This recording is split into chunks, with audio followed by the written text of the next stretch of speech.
James, thanks for coming on. Really appreciate you taking the time to have a conversation with me. Would you mind telling us a little bit about yourself before we get started? And I'll give you some time to put the link up if you'd like to find the link. Thank you, Tom. And do you think you could just message that link to me that I could see it? But yeah, so my name is James Goetz, and I've been working as a scholar, independent scholar. I first published in 2012, and your recruiter saw my article on my cosmological argument, and yeah, I'm real excited to share about this. Uh, but I've got to publish a biblical resource book and 4 peer review articles, and 2 of them in the journal Theology and Science, and they both relate to my model of semi-classical theism.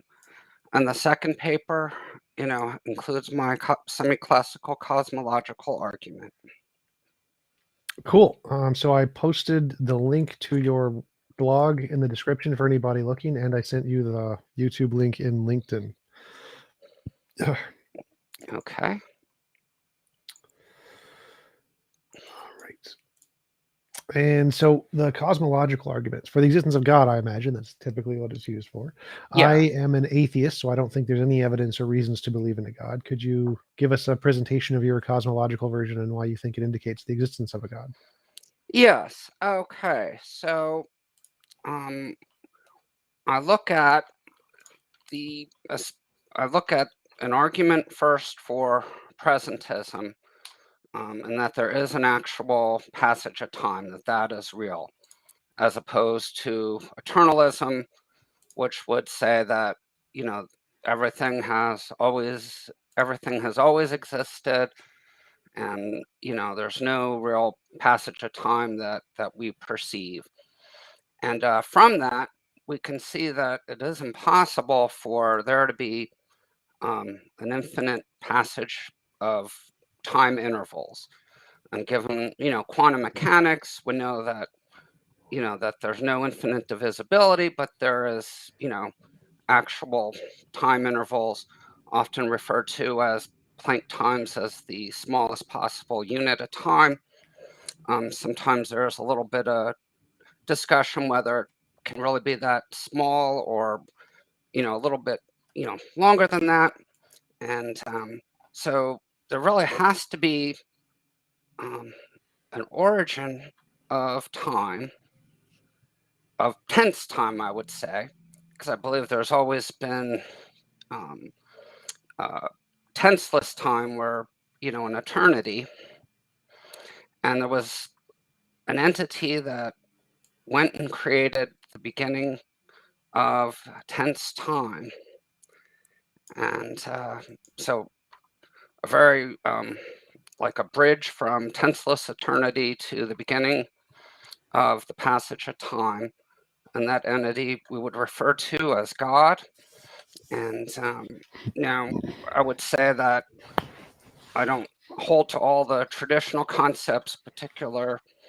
I don't agree with the traditional view of divine omnipotence. I don't believe that God can just meticulously control the universe. So nonetheless, there's a supreme being who's always existed and put the physical universe, started things off. So the first few things was I don't see any problem with infinite pasts, tensed or untensed, like tensed being sequential orders of time versus Hmm. untensed being like B theory of time. I don't see a problem. I think there's models of both that are past eternal, and those models are both better supported than saying that there was a creator of any kind. So, like the models in physics, both the tensed past eternal ones and the untensed ones are both better models of reality than a god in any way. So, why posit an extra Hmm. entity there that doesn't have any like discovered versus asserted properties? All the properties in God are asserted properties. All the properties in physics are discovered properties. So it seems like it's better to go with the discovered tensed and untensed theories rather than posit a God at all.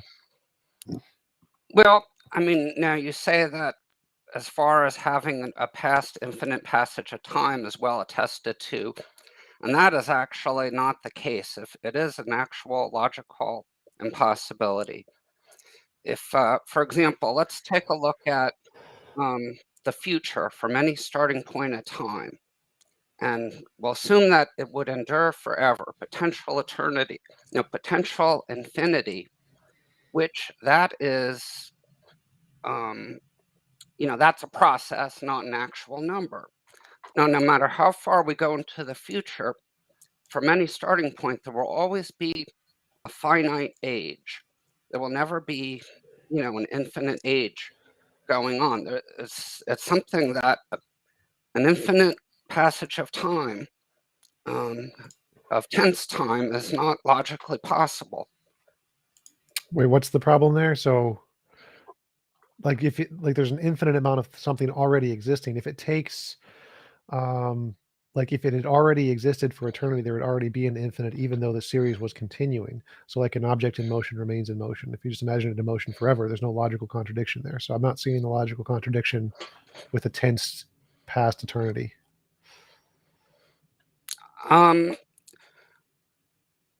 So, well, there is. I didn't quite follow exactly everything that you said, but as far as the passage of time, an infinite number of a series, a tense series, that is not logically possible. So that seems false. So, like, if I start at 0 and start counting up, obviously that no matter at any point in time, there's going to be a finite amount. Yes. But if I start at infinity and count up, it's still going to be infinity. So if all time had already existed and was already past eternal and tensed and was just continuing this internal sequence, there's no contradiction there. So I don't see the problem. Well, so if a past infinite passage of tense time was indeed possible, then what you're saying is correct. That it would just continue. But as far as establishing that that is a logical possibility in the first place, that there already has been a past infinite passage of time, that is, that you haven't shown to be logically possible. Well, there's no logical contradiction with the past infinite set of time, therefore it's logically possible. Wait, could you repeat that again, please? There's no logical contradiction with an infinite past set of periods of time. Therefore, there's no logical contradiction. No, that for any infinite passage of time, that is logically impossible. What is the Now, logical contradiction? What is the P and not P in that statement? Because I've actually had this conversation regarding William Lane Craig's arguments, and even he admits there's no logical contradiction. Aristotle admits there's no logical contradiction. Every academic admits there's no logical contradiction. The Reaper paradox isn't a logical contradiction, it's an intuitive contradiction. All of the academics I've talked to on this say there's no logical contradiction. So I'm completely lost when you say there's a logical contradiction in that statement, because saying there is a past infinite set of points in time doesn't entail a P and not P anywhere in that claim. okay, well, well, first of all, if eternalism were true, then a past infinite set of time intervals is okay. That's not logically impossible, but it's the passage, it's the infinite passage of time that is not logically possible. Now, excuse me a moment. And I want to illustrate how from any starting point, they would never reach an infinite passage of time for any potential infinity, any type of process of time intervals that would last forever with no end. There, an infinite passage of time would never occur. Now, if it's something that has always existed without cause, then, and then there's no real tense time. It's kind of more of an illusionary thing. Everything we perceive as passage of time is not, real, like according to how eternalists position, state it. But as far as, again, that really, that from a starting point, I'm specifically saying an infinite passage of time. I'm not merely talking about an infinite number of time intervals. But I don't see a contradiction with there being an infinite number of time intervals and a present moment. So there can be a present moment and an infinite past, and there's no logical contradiction there either. So if you think the present moment must have had a beginning point, then obviously that would have a finite number to it.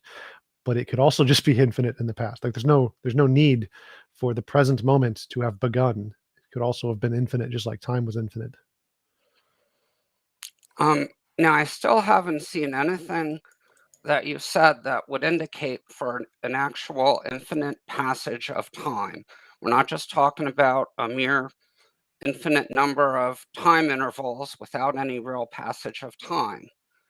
But I don't see anything, anything that you're saying, that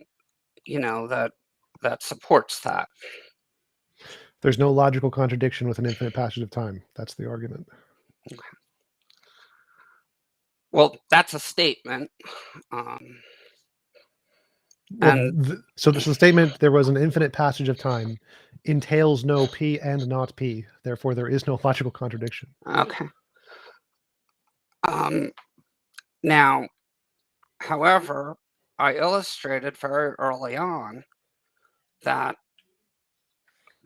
from any starting point, But I'm saying there's no starting point. That's the point. It's like I you can have. understand there's right. So I'm clearly saying though that there is no infinite, regardless of whether or not it's a past infinite passage of time, or in any case, there's no logical possibility for an infinite passage of time.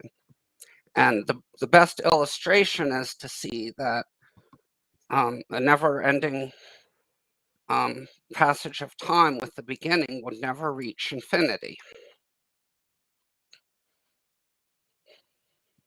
If you didn't start at infinity, if it started at infinity, it would reach infinity because it started at infinity. And how does something start at infinity? Infinity isn't even a natural number. It's a set. Yeah, it's a set that is uncountable set or whatever. So, but Yeah. yeah, if it starts that way, if it was already existing in that state, that would be how. It doesn't like have a beginning. It's always been that way. Okay, well, natural numbers and rational numbers are a countable set of infinity, but if you start at the beginning, you would never complete it. It would all have to happen at once. It's the real set of numbers that's not a countable set, and that's the infinite set. That's Alpha, no, I'm familiar, but what saying that the present moment has always been in existence and has always been in motion means it starts at infinity and adds one each time. There's no logical contradiction there, and so there can be an infinite set of past previous moments that have just always existed as part of eternity, and there's no logical contradiction there. You don't need a beginning to it. Like there's like, you're going to make it a circle. Say, if imagine a circle and there's two points of time, just 1 and 0. And that's literally it. There's nothing else. Kind of like B theory, you have slices and there are just 2 of them. It can just keep going in that circle forever, and there's no logical contradiction there. And so that there's no reason to say that there couldn't have been an infinite set of past eternal states of time. Like that was a lot of the big theories were that, where you could just imagine the planets going around forever. It's not really there's no logical contradiction there. well, I mean, as you say, it can work certainly with B theory or eternalism. I guess I don't really see. I'm not really seeing that we're going to get past this point. I mean, that makes. Well, that's fair. We can grant it for the sake of the argument. I don't think it's relevant to the God claim. Mm-hmm. So, what's the next part? It's the next part of the argument. So even if we grant there has to be a beginning. Yes. So then there would have to be an entity, creating this, the beginning. And then now all these models of cosmology that claim a universe out of nothing, they ultimately start with some unstable, what's often called quantum foam or space-time foam. And that is ultimately something that has always been unstable in the infinite past. So that would not, so any model that involves, an unstable infinite past, that does not work with um, the impossibility for an infinite passage of time. And so there has to be at least some entity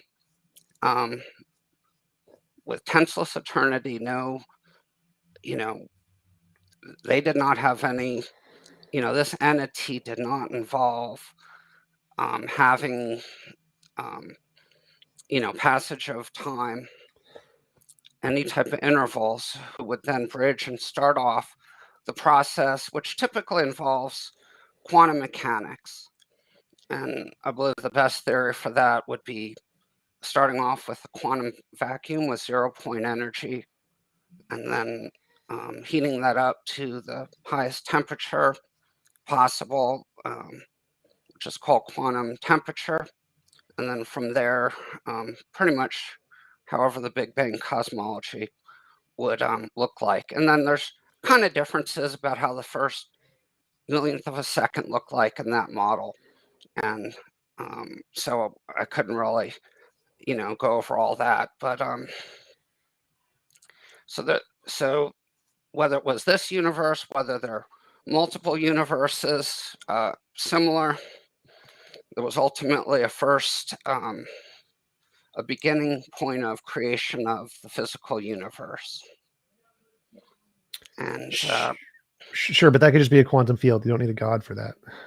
okay, now I did say though that it could not be a quantum field, because a quantum field would have to have an infinite passage of time. No, it That doesn't. was It can be something. outside of time. It can be space and time can be emergent from quantum fields, so they can just be outside of time altogether. Now, quantum fields, they require space. They're not independent of space and time. Just the current models we have. You can just posit there's one outside of space time, just like you do for a god. Just making stuff up. If you make stuff up in a religious context, we can make stuff up in a physical context as well. Well, so if you want to make up, the physical concept of a quantum field that has no quantum mechanics, they don't have any quantum activity. There's nothing. Well, first of all, they say it's unstable. But so if you want to say that something has been completely stable in eternity past, and then generated a universe, I mean, if you want to posit that, uh, I, I could. I don't think that has much validity, but if you want to posit something completely new in quantum mechanics, Like you were doing with a god. Yes, I agree it's silly, but it's more plausible to say that there is a quantum field outside of space-time, which is not necessarily eternal. It's outside of space-time. It sans space and time altogether. That's more plausible than saying there's a mind that did it. Minds are very complex things. They only exist in space-time. We have no evidence they don't exist. They exist in any other way. It requires a brain, as far as we can tell. So to say that there is some kind of conscious entity that made a choice, and all choices are a result of physical states, would be kind of like saying there's a magical pineapple that exists outside and created the universe. It's equally as implausible. But saying that there's a quantum field, which is the thing that we have the most evidence of being the most base thing in the universe, essentially, or energy of some kind, those are much more plausible explanations, even if we have to say that there's some new part of physics we don't understand yet, which is perfectly reasonable. That is a much better explanation than positing a mind or a consciousness of any kind to do the work. Well, I mean, proposing a quantum field, well, I mean, a field does imply space, but but implying a quantum system, um, I mean that is a hypothetical possibility. Um, I don't I don't think it's in line at all with physics. Um, as far with quantum mechanics, I don't think it would come remotely close to anything in quantum mechanics. But if you want to pull that hypothetical example, then yeah, I mean, Well, I'd still say it'd be closer to quantum mechanics than God would be. So the criterion here isn't that it's in line with current models of physics. The criterion is it closer to be in line with current physics than positing an God being of some kind, which I think, yes, I think pretty much every physicist is going to agree consciousness is a product of brains. Positing any kind of consciousness outside of brains is unsupported. Saying that there's a new feature of quantum fields, perfectly rational. Yeah, where there's stuff we don't know about quantum mechanics, that's perfectly reasonable. So if we're not asking the question, is it in line with current quantum mechanics? We're asking the question, which is closer to modern physics, this hypothesis or the God hypothesis? And I think mine is infinitely mhm. closer. And one thing though, what I do want to understand is what is your understanding of the God hypothesis? Because, the understanding of God, that is, there's different understandings. Well, So so how do you, just to jump in, so I think the minimum requirement here is that there has to be some kind of a choice, and that choice is a separate kind of a causal entity than deterministic or indeterministic forces in the universe. And I think the classical argument is that the beginning of everything or time had to be done by this choice thingy, whatever it is. hmm And that seems to be, I'm using consciousness and choice here as sort of synonymous. yeah, It seems in my context that a choice is a form of consciousness, which is only in brains, which is only a product of neurology. And so to say that a choice could have caused this thing, or it's a new kind of causal entity in the universe that is outside of space time, is about as hmm reasonable for me as saying there's a pineapple that's outside of space and time. So I don't actually understand what that could be, but if we just granted it hmm for the sake of the argument, I'd say that positing such a third kind of causal entity is implausible from the field of quantum mechanics entirely. Like nobody thinks that's a thing in quantum mechanics. Not even close. Not even analogous to quantum mechanics. But saying that there's a new kind of field outside of space and time, that's actually a plausible thing that people talk about. People talk about past infinite tensed theories of time. That's a very possible thing that many physicists accept. And so these kinds of theories, while they are strange in many ways, and they do have to go beyond known physics, there's still much more in the realm of possibility than saying that there's a conscious choice causal thing that exists hmm out there. All right. I mean, now it still hasn't even been proposed at all by, philosophers or physicists, philosophy of physics. Um, and yeah, I mean, I'm not all ready. And as far as, um, you know, the, the mind argument, I do know that everything we know about the mind, like all of our experiences, there's definitely evolutionary origins to every, thought process that we are aware of, that we can see. Now we don't know everything about consciousness. I mean, that's not something that's completely aware, but certainly I do agree with you that everything. I don't go into any type of um, discard, type of Dualism. dualism that doesn't. Well, I do believe in emergent dualism, um, but I don't believe in like this eternal, mind dualism, Cartesian dualism. I don't at all agree with that. Property Um, versus substance. yeah, um, but I still, even with that though, I don't believe it's. I do believe in the possibility of consciousness of a completely different type, and given that, um, the need for a beginning of eternity past, I do, that does look a lot more viable than the quantum mechanics theory that you're proposing.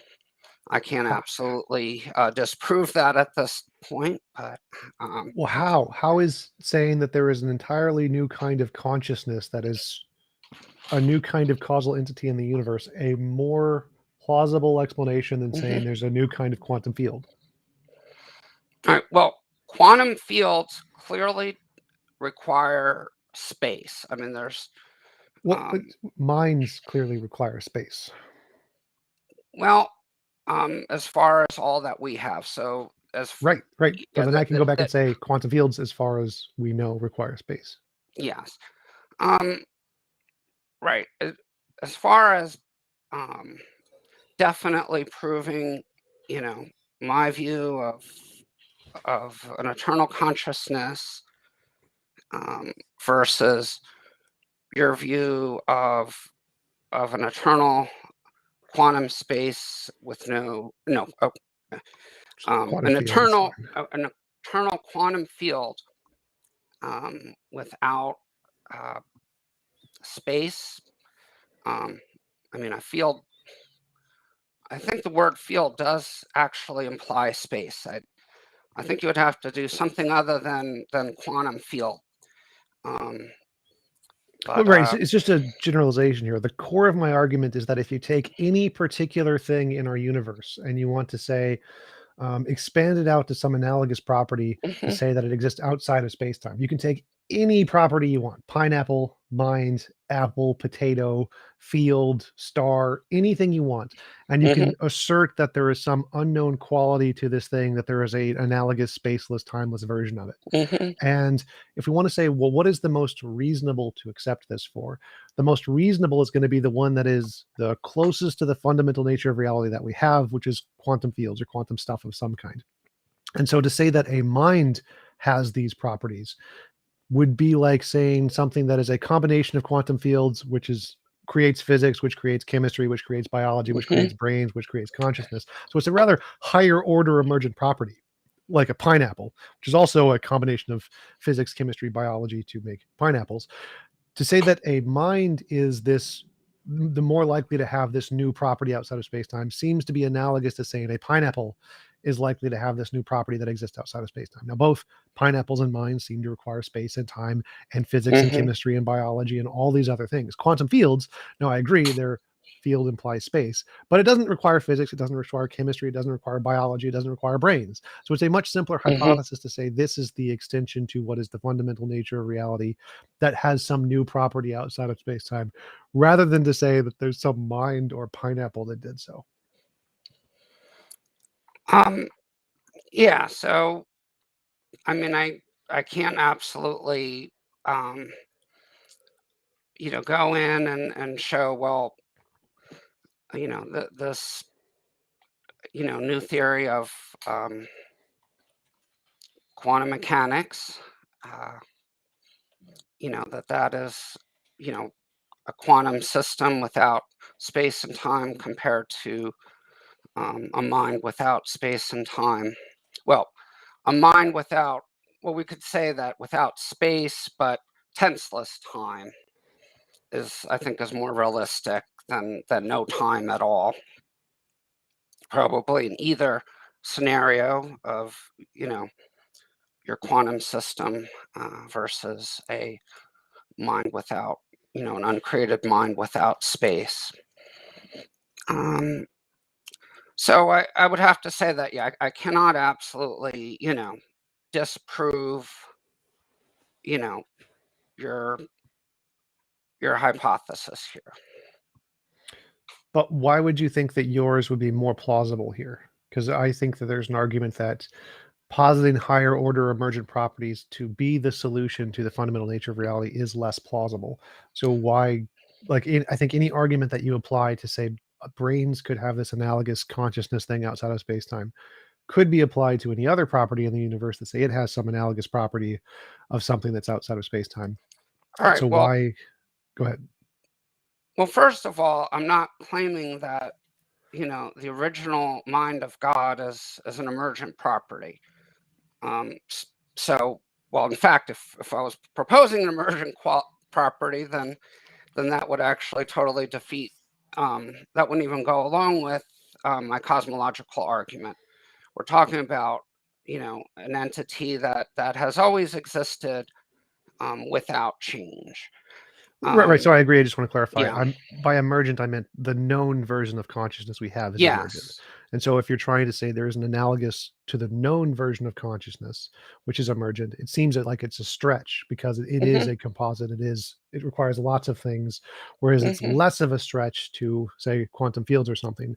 And any argument that you could say our minds may have some analogous non-spatial, temporal, or whatever property of consciousness could be applied to the quantum fields or whatever and say, oh, it has some analogous something or another. So Yeah. using something we know of currently, the versions we know of which are emergent, and saying it's analogous seems less plausible than saying something more fundamental has some analogous thing that's fundamental. Yeah. So the emergent only applies to our known version of consciousness.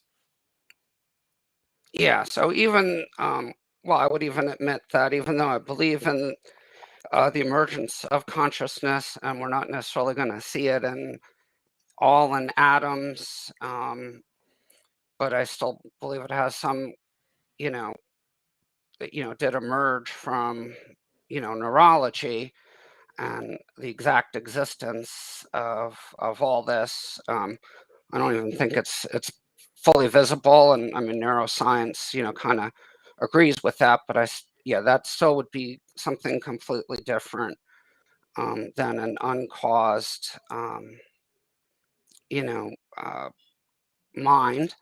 And I, so I mean, you're bringing this up for the first time. I mean, I'm used to seeing all this arguments along the lines of quantum foam, or um, nothing, unstable nothingness is pretty much how Lawrence Krauss puts it. Um, and but that is not, literal nothingness. Um, and you know, as as far as um, yeah, I can't say I have, a great argument against your hypothetical here. Thank you. I appreciate the concession there. But I think like why think that their choices can be a third kind of causal entity in the universe at all? Well, I imagine something about the bridge between tenseless eternity and tense time. Um, I guess everything that we know, um, anything we know in quantum, that requires something that has activity. So there has to be, so um, and uh, uh, I I guess, well, from what you're describing, and all that I've studied in the philosophy of physics, I mean, it just, it doesn't seem at all viable what you're saying. Um, but um, Well, just to clarify, thought your argument is that choices are this third kind of causal yes, thing. And so I'm asking you, I didn't make a claim there. I was just yeah, asking you why think that is a okay. Well, I thing. guess okay. So yes, if it wasn't a choice, there would be something that had anything that has the most minute probability greater than zero, given an infinite passage of time, that will occur, and even occur an infinite amount of time. Um, so there had to be something other than random processes to get things going from tenseless eternity to the beginning of tense creation, whether it was the beginning of our observable universe, or if there's more out there. I definitely believe in, that multiple universes could exist and parallel. Not the many worlds model. I don't think that holds, any weight. Not that I could really go into that, but there could be independently created universes that would not interfere with them, because space and time, does come out of nothing, but there is a cause to that. And why And think minds or yeah, causation is that cause? Why think they can even be outside of space and time? well, it seems more for me. It seems more viable um, of a mental causation, um, causing something to have an ultimate beginning, than anything we know in physics that would have had to have existed forever. Like, for something to have you know um, a quantum system apart from any passage of time, to suddenly start the passage of time. Uh, if there was any slight probability of that happening, um, whatever the most minute, greater than zero, then that would have already occurred an infinite amount of times in the past. So it couldn't be something that was just random. Well, so I think my argument is more that conscious choices seem to be under the same laws as everything else in physics, and so they're going to have to be either determined by reasons or causes in physics, or they're going to have to be in underdetermined by randomness. But you seem to be saying it's a third kind of thing. It's not determined. It's not random. It's something else, and that's the part I'm Well, missing. I don't see why we actually, should think. it would be I believe it would be determined, if I'm understanding what you mean by that. So yeah, consciousness, made a decision. It couldn't be something that randomly occurred, because if it did randomly occur, then there would already be an infinite passage of time, even if it's this, you know, along the lines of of certain models of multiple universes. I'm trying to think of that term right now. I don't know why it slipped into my mind. I've even written a little bit about it. Uh, but yeah, as far as, you know, if it wasn't determined, then there would already be an infinite passage of time with an infinite number of universes that have been created, if it's in any way random. So I would agree there. I think that my model is that there's a quantum field outside of space-time, and it's determined by its nature, and that's what created the universe. So I agree Hmm. with pretty much everything you said there, but I'm not seeing the connection of why we would need or think a conscious choice would be a better explanation. Why I think conscious choices, which are also determined, just like quantum fields, I think, are determined by their nature. Why think this is even a thing? Why think choices could be outside of space-time? Well, for this, because of what I at least believe is the necessity. Now you don't, but I believe the necessity of an origin for the passage of time. So yeah, so it would be a determination that did that. It couldn't be something. It could not be a random process. So I agree with that, but why think it was a choice and not just some other natural thing that was outside of space-time that determined it? Why does it have to be a mind choice and not just a natural phenomenon we haven't discovered yet that has no mind? Well, if it were a natural phenomena, there we would be talking about it's something that had this random element, this small probability greater than zero of occurring. And if that has already happened, um, in anything that has a small probability greater than zero, that would just, and if even if, say, there was a tenseless entity, um, that is something that would have already happened an infinite amount of times, which is not logically possible. How are choices different from that? Because choices seem to be the exact same, that whatever is going on in your brain to cause you to have a choice is going to be either determined by neurological structure, or it's going to be a bunch of electrical signals that aren't determined, and so they have a probability of making a choice. And so how are choices different than that? Because it seems like they suffer from the same problem. Sure. Okay. So we'll go a little bit into neurology. So there are arguments that we are, we don't have any control over it. Now, I did mention a little bit, a little brief little section in my article where there's evidence that even though most of what we do is automation, we seem to have some type of ability to kind of like say no to some things.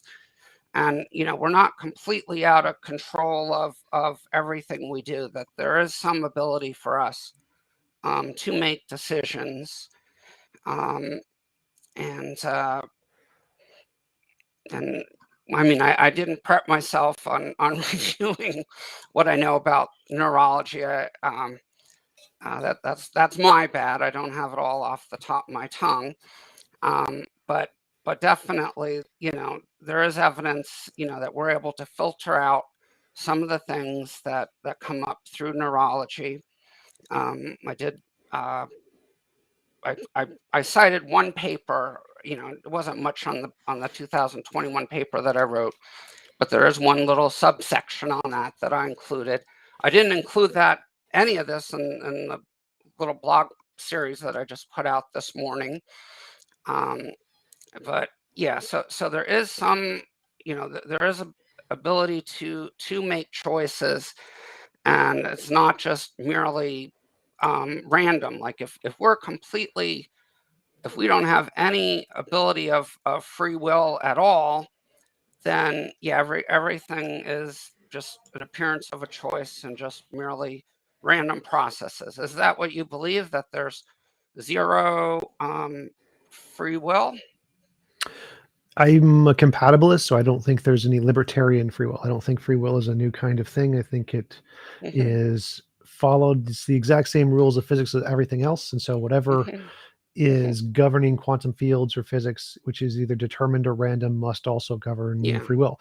And so I think that I've done quite a bit of research into neurology and our ability to say no to things.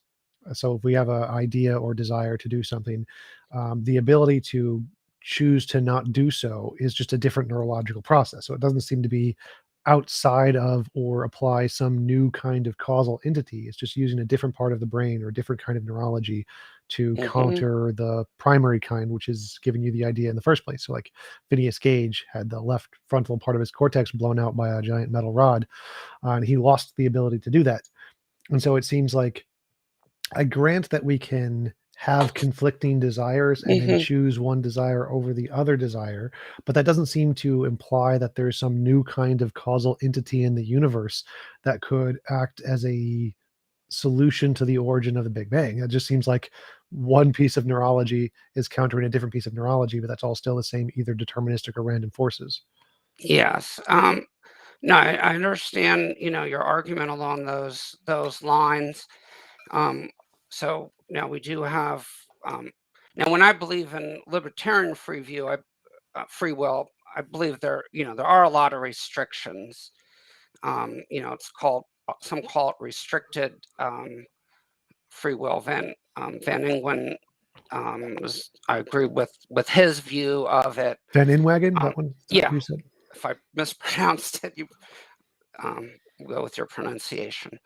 Um, so here, so if we disagree on any possibility of libertarian free will, then yeah, that does come into play um, with with the argument. So yeah, if I thought there was if I thought any type of libertarian choice was completely impossible or illusionary, and well, even if it was for humans, I still would believe that um, the entity, who I believe is the supreme being, you know, uh, made a decision that was not something that had to happen randomly, throughout all eternity. So again, yes, our different perspectives here definitely, make a difference as far as what we think is feasible. And it's a very loaded argument. I mean, I'm never going to be an expert um, in neurology. I'm a bit better. I'm not even well. I'm better at the philosophy of physics than I am in the philosophy of human neurology. Well, the physics argument seems to be saying that nothing in physics can answer this question, therefore we need an alternative, which that part I agree with. I'm totally fine with that part of the argument. But the part that I think is incorrect is to go to the it must be libertarian free will or this new kind of third Hmm. causal entity of the universe. That part I think is a stretch. And so I think it'd be, even though I agree known physics can't solve this problem yet, the saying that there's an unknown new thing in physics that is very similar to the known physics is probably a better explanation to solve it than to posit this entirely new causal entity that I don't think there's any evidence for. Now, if we had already proven that free will existed in some kind, and it was already a thing in the universe, then yeah, we could say yes, it could be a Hmm. potential explanation of the phenomenon. But I don't think we have. So it would be like kind of like saying a leprechaun did it. There's All no right. evidence of leprechauns, and so you can't say leprechauns caused the Big Bang because it doesn't make any sense. Yeah. So, well, here though, there has to be something that was not a random event, according to my interpretation of the impossibility for an infinite passage of and clearly tense time, not B theory or eternalism. There couldn't be something that randomly generated uh, the beginning of the universe, and I think that more leans towards consciousness than um, than a hypothetical quantum entity apart from space and So tense time. So one thing would be in the randomness, I think I'd probably disagree because I think like given random decay of particles like uranium or whatever, random events can happen on an infinite spectrum. So we can say there is a quantum field that exists infinitely in the past. It can randomly decay at any point along that infinite spectrum. And so if we say the decay of this thing is the Big Bang or whatever, there's no reason to think that the point we exist in now, where the Big Bang happened 13.8 billion years ago, is less likely to have been the point that this field would decay at than any other time. And so I don't see a problem with saying it was randomness. And secondly, I don't see why consciousness qualifies as a non-random, non-determined process. Or we could just say, because we could also just say the quantum field is determined. It was determined by its nature to do exactly this time and exactly no other time. And that would mean that you could solve the problem of what caused the Big Bang without consciousness and without randomness, and it'd Mhm. still be a natural process. All right. Well, I can at least address one of the points that you mentioned. So, as far as the decay argument you present, if we so if you look back at an infinite amount of time, no matter how far you go back, there's still an infinite amount of time before that. So there would have, no matter where you're at, infinite time has already occurred. So that decay process, you know, that you described, that would still fit under the randomness and already have happened, an infinite number of times in the past. Um, and all right, so I kind of focused on that one, and then could you repeat some of the other things? Because I didn't capture everything that you said after that. Well, Um, actually, I want to focus on that one. So let's say that there is a uh, probabilistic occurrence. This will happen once per infinity. And infinity is the set. And so even if there's been an infinite past of time, that includes the future too. And so if this could there there's a probability this decay will happen, but it's possible that it had never happened. There's a universe, a possible world where it never happens, and a possible world where it happens once, or a possible world where it happens twice. And so no matter how big you make the infinity, it doesn't seem to make a logical contradiction that a random event could cause any particular event at any particular point on the timeline, even if there is an infinite past. So it seems like that would only be a problem if it was entailed that this would necessarily happen. given an infinite amount of time. And if that is not the case, if there's a possibility that it never happens, kind of like the gambler's fallacy argument that you spin a thing and it hits a number, you expect it to hit a different number the next time, which is just false. The probability of it happening on any single instant is the exact same as every other instant, and so there's a possibility it never happens. The same thing could apply to the determined collapse of whatever wave function to create the Big Bang. Since it's not necessarily going to happen, even given an infinite amount of time, it isn't necessarily entail that it would have happened in the past. All right. Now, I would have to clearly see your probabilistic argument there. I don't think, there's a way to say that, there's something that might or might not happen,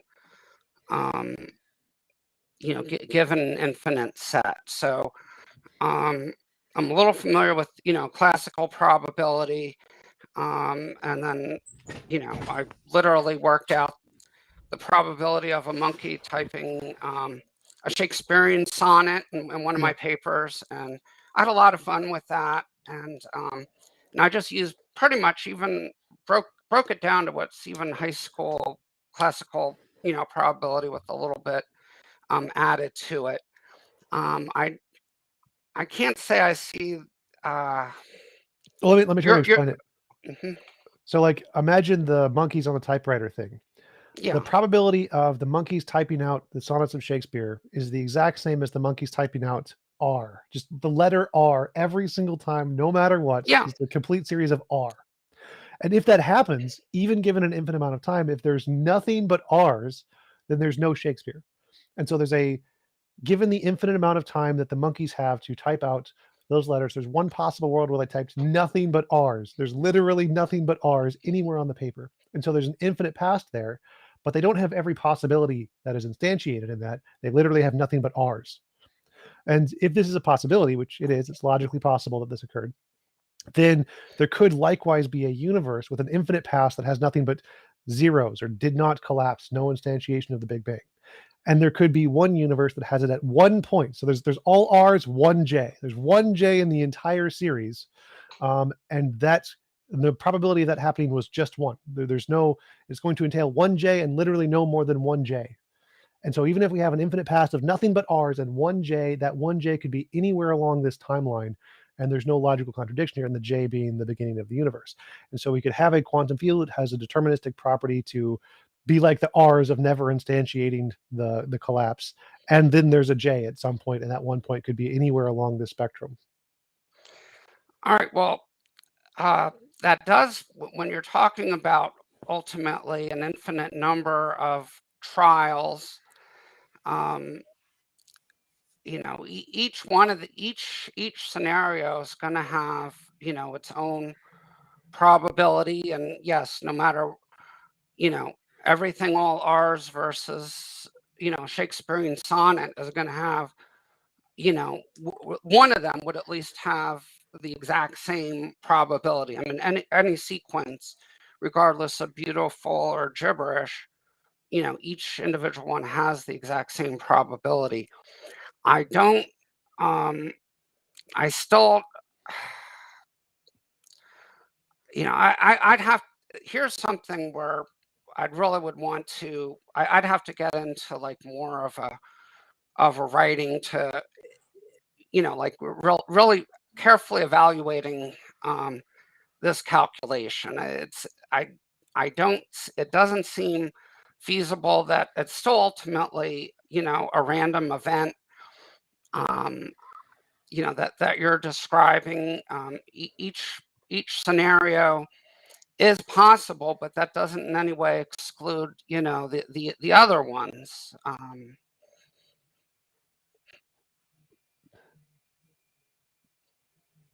not sure what you mean by exclude the other one. So, like, if one of the possibilities is there's literally nothing but R's, that would exclude Shakespeare's sonnet because there's only one of those is possible. There's a universe where there is Shakespeare's sonnet was typed out at some point, and a universe where it was literally nothing but R's. Those would be mutually exclusive infinites. Right. Now, the thing though is when you're talking about, well, first of all, if the typing process, if it doesn't all happen at once, there's not going to be, you know, an infinite series of typing. I mean, that would have to be, you know, something that's all simultaneous, nothing sequential. And all right, but still, so there's now you're saying there's some quantum system that is programmed to so-called type indefinitely all R's, but with just one J. Yeah, Now, the J would be the Big okay, Bang. Yeah. now that's still, now that type of programming, that would not be a random event. That would be a deterministic event. Yeah. Like a Turing, or I forget the word, but yeah, that would definitely be something that's deterministic. And then that would be the only possibility there is. Yeah, so it's definitely not a random trial for sure. Well, I mean, the nature of the quantum field would be deterministic, that it types R's and 1J. That's a determined quality of the field. But it's whether or not it selects J at any given point would be random. And so I agree that it can't be 100% random. That would make no sense. It would make no sense to say there's a literal 100% randomness of everything. And I guess even in that case, it could be, you could still end up with a bunch of R's and 1J. Even in that context, it would just be implausible. But I would prefer the one that is determined by its nature to do R's and 1J. But it wouldn't be a contradiction to say it was random, because even in that context, it's still possible with something that's just everything is purely random to still end up with all R's and 1J. All right, so there's this very, I mean, you're pretty much describing a finely tuned quantum system apart from space, that produces the sequence now, but also though, hmm.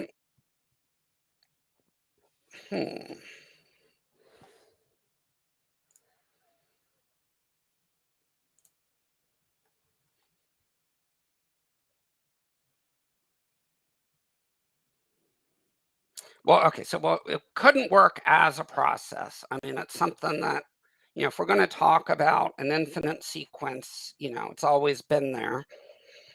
And then at some point that J things just, you know, there's vacuum energy, there's heat, you know, the what we would see as, you know, the very early universe.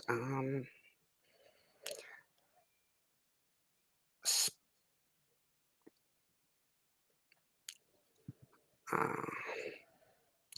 I mean, it is a hypothetical. I would even, you know, even do more. You know, when I get a totally new idea, I like to, you know, do a little bit more analysis. But I mean, that seems plausible to you.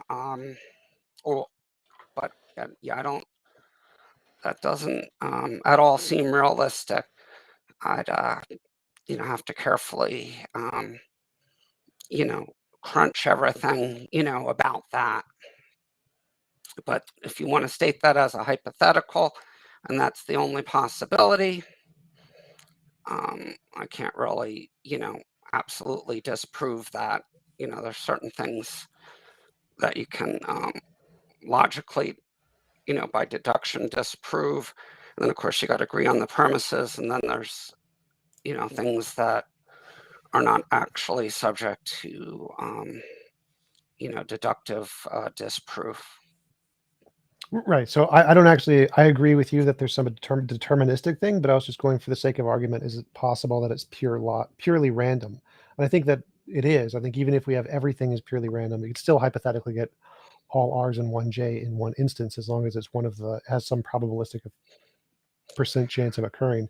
But yeah, I tend to agree. I think there has to be some deterministic something or another, but I do think it's logically possible to have pure randomness do it also. Well, there though, but if it's pure randomness, then you have this past infinite number of trials. I still don't see, I mean, you brought up a deterministic hypothetical model, but then now switching it back to randomness. Well, couldn't the That randomness have the same result? So if you have just random forces, no deterministic thing whatsoever, those random forces could end up to be exactly identical to all R's and 1J just by happenstance, because that's one of the possibilities. all right, well, if something, all right, so now I guess we're talking about randomness in the context of B theory or eternalism, which I don't even think makes a whole lot of sense to begin with. But I guess if you posit it in the context of, oh, yeah, I still don't see how you're going to come up with a random model like this. But um, and I definitely like some things I gotta carefully sometimes look on paper, um, and and then I can't just immediately always say, aha, that's why I disagree with this. But I don't necessarily see a random model, because if we're talking about randomness, then the randomness had a beginning of the typing, um, and the typing could, if there's any tense sequence, um, then that's going to have a beginning. If it's tenseless and uncaused, then that's something that just has always existed. Gotcha. So if you want to propose that it's something that just has always existed, um, then yeah, I can't really logically refute that model. Well, we have been going for about an hour, and we have some questions from the audience, if you don't mind. Okay. Hillary's emails asks, what will the time be at the heat death of the universe, and will there be any time after that? Okay. Oh, that is so far into the future. Um, Assuming there is heat death, well, the other option is that because of the expansion of the universe is getting faster, some think there could be a big rip, and I believe that would look like wormhole mouths opening up and shredding the universe. That's not as predictable. Hopefully, that's not going to happen. Heat death would be after all the stars have died. You could look up, models of stellar evolution on the internet, but that is very far off. I mean, our own sun, I think, has got about 5 billion years, and even before that, there'll be explosions that will completely evaporate, life on Earth, even the TARDIS, or where I forget what, the most hardy insects, well before heat death, life on Earth. Whether or not we're going to be able to have spaceships and deal with the problem of gravity in a spaceship and have any type of life, to avoid such a calamity, I, I can't make any predictions about that. Gotcha. Next question is from Sebi. Who is the most intelligent writer you've ever read? Um, well, I've enjoyed Stephen Hawking and Roger Penrose. I think they're two of the most brilliant physicists who have worked on making their ideas intelligible to the general public. Um, so I'll go with those two for now. Gotcha. Tim West asked a similar question. Who is your favorite author other than the Bible? um, myself. It's a good answer. I like it. Travis Statham asks, explain how the Bible could be naturally created without the influence of God, and is he aware that Yahweh is based off of Canaanite volcano deity?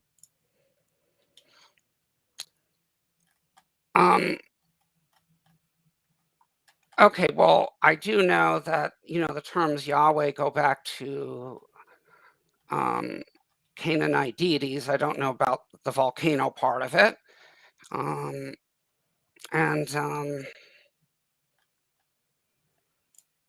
I mean, yeah, I mean, if and then as the first part, of people just with active imaginations wrote the Bible, and then it just became as famous or well established in civilized world. Um, no, I don't agree with um, the this hardcore inerrancy, but I do believe there's definite truth within the Bible. Gotcha. Salty Fox asks, how do you know the God of the Jews is the real God and the demiurge?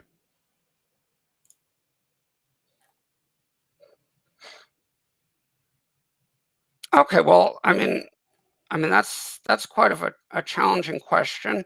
Now, the reference to the word demiurge, that has different implications.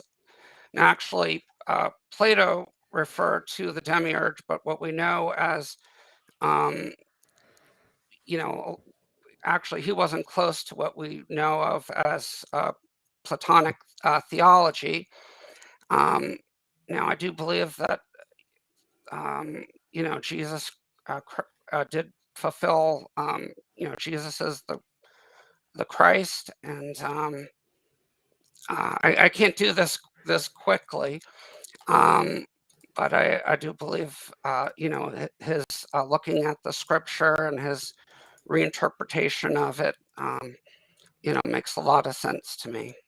And I've had very powerful experiences of healing.